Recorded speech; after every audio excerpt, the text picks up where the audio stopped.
నువ్వు ప్రార్థించేవాడివైతే సాతాను నువ్వు జయిస్తావు. ప్రార్థన లేని క్రైస్తవుడు సాతానికి బానిసైపోతాడు. పాటలు పాడినప్పుడు సాతానికి కావాలంటే పాటలు పాడతాడటండి. ఎందుకంటే వాడు కోయర్ లీడర్. ఎక్కడ? పరలోకంలో కోయర్ లీడర్ ఎవరు? లూసిఫరే. పాటలు పాడినప్పుడు వాడు కూడా పాడతాడు కావాలంటే.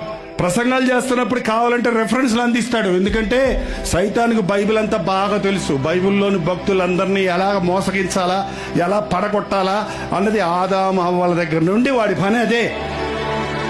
కానీ మోకాళ్ళ మీద ఉన్న క్రైస్తవుని చూస్తే మాత్రం వాడికి చేత కాదు. మోకరించలేడు సాతానుడు, ప్రార్థన చేయలేడు సాతానుడు. యేసునామంలో జయం అనగానే సాతాను బిత్తరపోతాడు. అందుకని క్రైస్తవుడు ఏదన్నా పాటలు పాడతాడు, ప్రసంగాలు చేస్తాడు, ప్రసంగాలు వింటాడు, కానీ ప్రార్థన చేయకుండా చేస్తున్నాడు సాతాను. మీరు ప్రార్థించే క్రైస్తవులుగా ఉండండి. ప్రార్థించే క్రైస్తవులుగా.